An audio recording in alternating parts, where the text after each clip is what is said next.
नमस्कार, मी गृहिणी अणू या चॅनलवरती आपलं स्वागत आहे। आज आपण पल्स चॉकलेट मोजितो बघणार आहोत। हा चॉकलेटपासून कसं काय मोजितो बनतो ते आपण बघणार आहोत।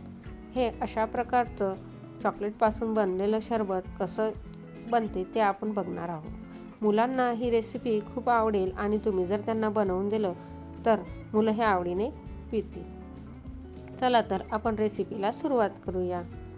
मी अशा प्रकारचे पल्स चॉकलेट घेतलेले आहे आणि हे चॉकलेट ग्रीन कलरचे आहेत, म्हणजेच हे मँगो फ्लेवरचे आहेत। कच्च्या कैरीसारखे हे चॉकलेट आहे। तर ही चॉकलेट आपण फोडून बघूया, तर ही अशा प्रकारे आपल्याला ग्रीन दिसेल। याचा रंग हिरवा आहे। अशा सर्व चॉकलेट्स आपण काढून घेऊया। ह्या चॉकलेट्स पूर्ण काढल्यानंतर ह्या आपल्याला अशा दिसते। ह्या चॉकलेट आपण आता छान व्यवस्थित कुटून घेऊया।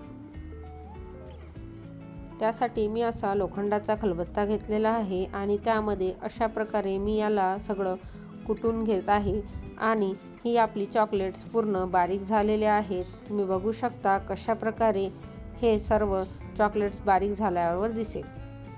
तर हे अशा प्रकारे सर्व तयार झालेलं आहे। आता आपण मोजितो बनवायला घेऊ। मी एका प्लेटमध्ये साखर टाकून घेतली आणि त्यावर थोडं लाल तिखट टाकलं। त्याला व्यवस्थित असं सगळ्या बाजूने फैलवून घेतलं आणि काळं मीठ टाकून याला एकजीव करून घेतलं। तर बघा हे अशा प्रकारे व्यवस्थित दिसेल। आता काचेच्या ग्लासला लिंबू घेऊन त्याला सर्व बाजूनी कोटिंग करून घ्यायचं आहे। असं व्यवस्थित कोट झाल्यानंतर या ग्लासला त्या साखर आणि सर्व सारणावर अशा प्रकारे लावून घ्यायचं आहे।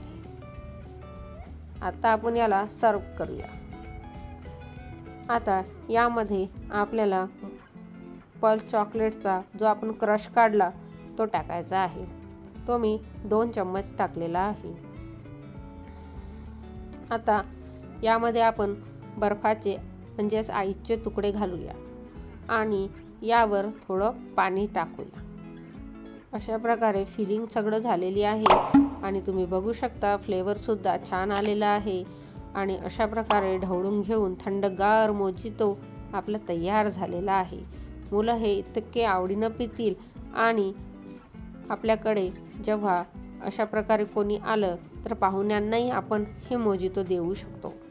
चला तर ट्रेंडिंग मोजितो कसा वाटला ते तुम्ही मला कमेंटमध्ये सांगा। धन्यवाद।